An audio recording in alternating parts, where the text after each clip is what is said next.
Hey, what's going on, family? This is Scrapbook Boxing, Museum of the Forgotten Fisticuffs series. I want to talk about a welterweight. Very good fighter, Vernon Forrest. I want to cover him because he doesn't seem to get a lot of coverage. And I just want to pay homage to him, rest in peace to him. But I remember Vernon Forrest fighting Shane Mosley at Madison Square Garden. I was there, about 5 rows back. It was a very good card, and we're trying to hype that fight up as Sugar Shane Mosley being Sugar Ray Leonard and Vernon Forrest being Thomas the Hitman Hearns. The difference was Vernon Forrest already defeated Shane Mosley in the amateurs. But I realized that they were basically the same age. Vernon Forrest was born January 12th, 1971 in Augusta, Georgia, same town as the legendary lightweight champion, Bo Jack, phenomenal fighter. And unfortunately, Vernon Forrest died July 25th, 2009, through an unfortunate shooting incident. And I know he was going to go to North Michigan University to study business administration. And I also realized that he began his boxing career at the age of 9 with an amateur career of 225 fights, 16 losses. 1992 U.S. Junior Welterweight Championships. And he won a silver 1991 in the World Amateur Games. He lost gold opportunity to Costa Zoo.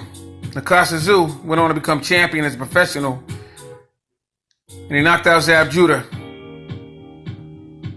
And I'm still trying to figure out if that's a better stinky leg knockout than the one Papino Cuevas suffered from Hitman Thomas Hearns. Be that as it may, Vernon Forrest had a professional career record of 41-3, 29 KOs.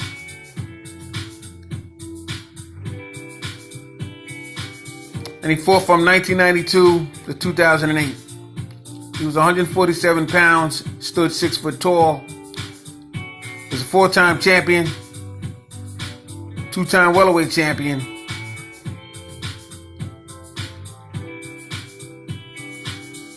And it's a shame, it's unfortunate we didn't get a chance to see his true potential. Shane Mosley, on the other hand, was born September 7th, 1971, 4-time world champion, 3 weight divisions. He had the IBF, the WBA Super, the WBC Welter, and he even caught a junior middleweight championship. He stood 5'9", 70-inch reach. He had a record of 61 wins, 10 losses.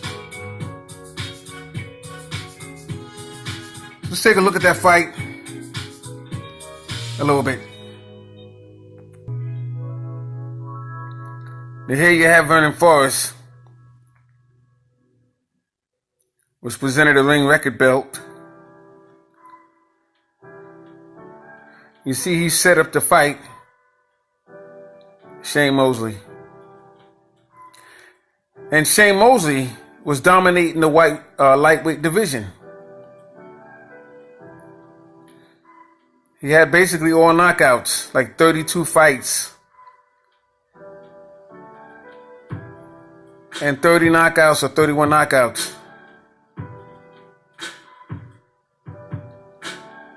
But when I realized Shane Mosley was the fighter he was at lightweight, when he was knocking out all of the lightweights in his division at that time, when he fought a guy by the name of Golden Johnson. And I said it'd be very interesting to see how he does with Vernon Forrest, because I realized they fought in the amateurs. So when I went to Madison Square Garden to see the fight, we saw the undercards and we saw all the hype jobs they had on a big screen, all the knockouts that Shane Mosley had and Vernon Forrest, and it was showing the old fight with Thomas Hearns and Leonard. And we were excited as fans at the Garden for them to come out for the main event. And when they came out in the main event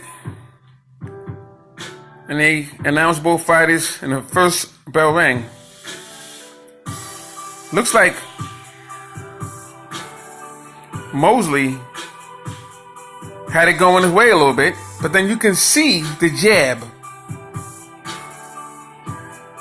of Vernon Forrest. You can see the timing of his jab. So the thing I was looking out to see how Mosley would sidestep the jab, because he couldn't get in on Vernon Forrest. And Vernon Forrest seemed to be a slow starter leading up to that fight. And Mosley, I already knew he wasn't going to last because he started out too fast. Too much irky-jerky movement, head feints. And when a fighter does that, he's trying to confuse his opponent because he can't get in. And he's nervous. But then eventually, Shane Mosley dove in and heads collide. And Mosley suffered a cut,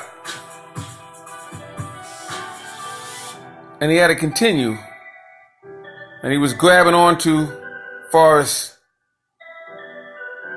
and he was very nervous about what was happening. It had never happened to him before.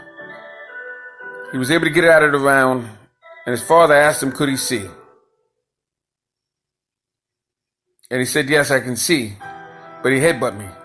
And once you hear a reaction from a fighter like that, unless he's mentally strong, not saying that Mosley is not, but that particular incident, he's going to have problems, because that's what he was concerned about. And from that point on, the fight was never the same. And I guess memories popped up of their fight in the amateurs.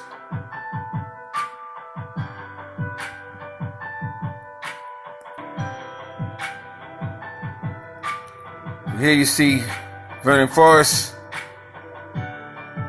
He was 35-0 at the time when he fought Mosley. Mosley was 30. I think it was like 33 or something like that. Maybe 35-0 when he fought Forrest. And he had fought Oscar De La Hoya twice before this fight. And I believe that Shane Mosley was nervous of Vernon Forrest. He knew Vernon Forrest. He knew the tools he had. And it was to the point where he had to face Vernon Forrest. And when he got in there with Vernon Forrest, it was a complete different situation than he thought it would be, because he was beating up the lightweights, and he was quickly reminded of Vernon Forrest when they fought in the amateurs. But it was a good fight, a good night of boxing, and they already had a scheduled rematch. And I knew that the rematch was going to be the same, because Vernon Forrest already had Shane Mosley figured out.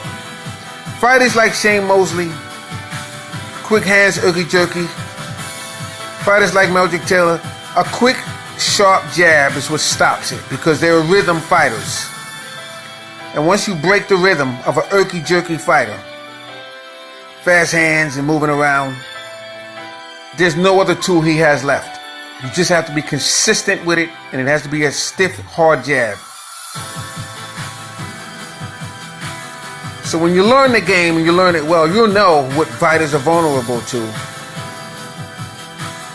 And when you see another fighter who has those tools and the mental strength, you'll know why the other fighter is trying to avoid him or delay the fight. Ronnie Shields was the trainer for Vernon Forrest. Ronnie Shields fought Thomas Hearns. He understood what would work for Vernon Forrest.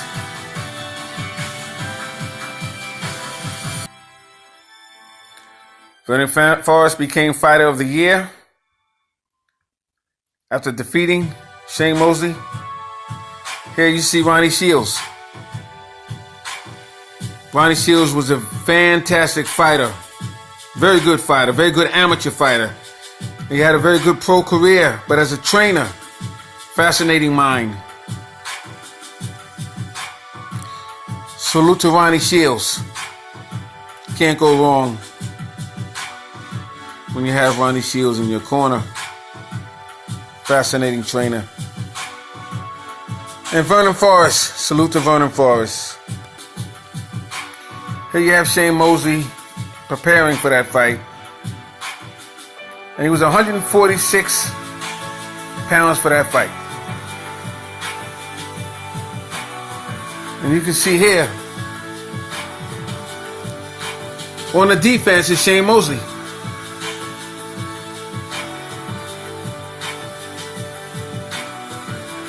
Offense, Vernon Forrest.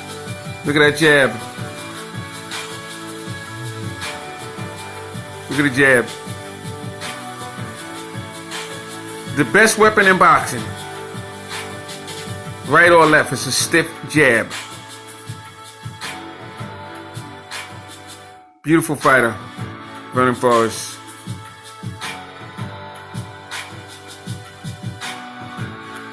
Sugar Ray Robinson was a master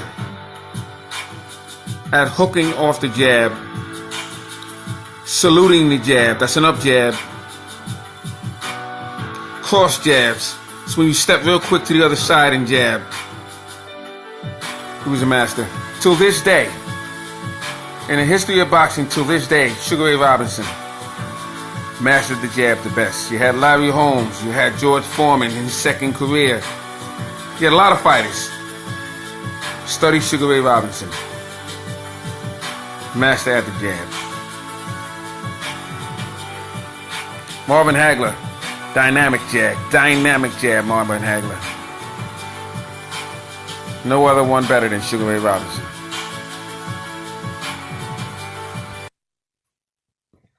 And here was the second fight between Forrest and Mosley. Look at the left hand of Forrest.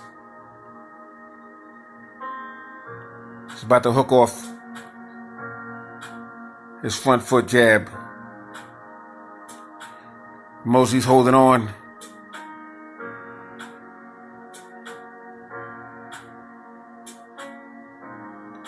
Look at the left hand of Vernon Forrest. Always sticking out. And you can see here, Shane Mosley getting desperate.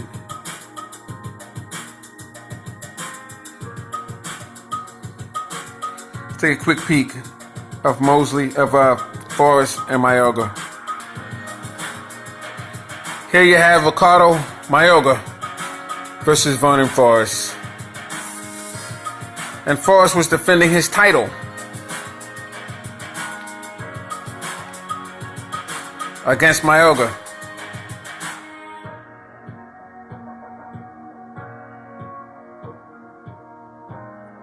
Mayorga was a different animal.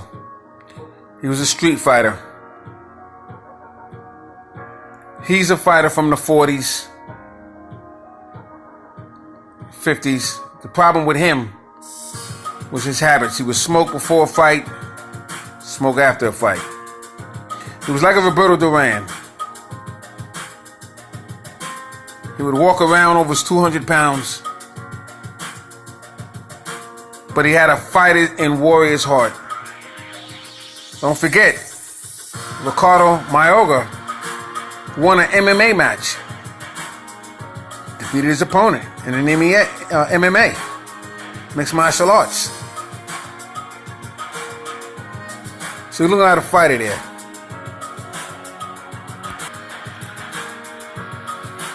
And here you see Mayorga on the offense, Forrest on the defense. Forrest with that left hook attempt. Mayorga gets underneath it.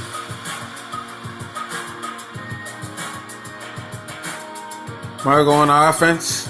He's about to drop Forrest. Forrest gets a beautiful uppercut in there.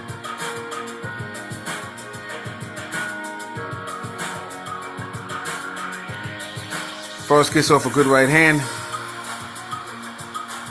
But here, Forrest on his way down. And when I saw that, when the fight happened, when I saw that actual fight, it put me in mind of Thomas Hearns and the Ray Leonard fight.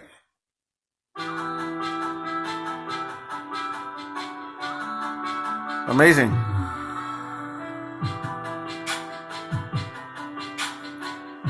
But Vernon Forrest was a fascinating fighter, and I just wanted to pay homage to him. Very good fighter, Vernon Forrest. Rest in peace to him.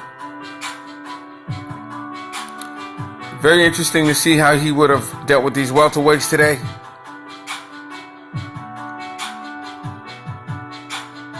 I'm sure he did fine. Salute to Vernon Forrest. Now another fight I want to take a look at is Roy Jones and Bernard the Executioner Hopkins. Now these two have been beefing for a long time, and it was a matter of time when they would get in there with one another. It was one of them fights that could have been a fighter of the decade fight. They fought once before. That's when Roy Jones won the middleweight championship.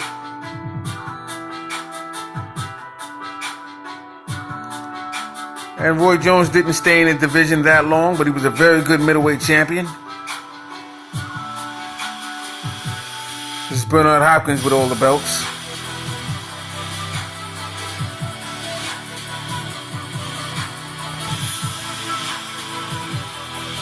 And here you have Tony Weeks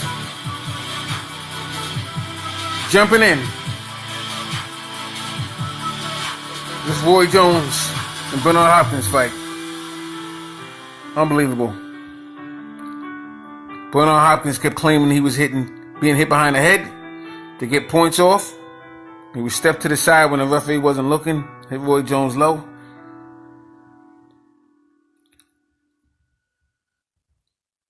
Amazing. Bernard Hopkins and Roy Jones. This Scrapbook Boxing Museum of the Forgotten Fisticuffs series. Just wanted to cover those fights. Salute to my subscribers. Thanks for hanging in there with me. Peace.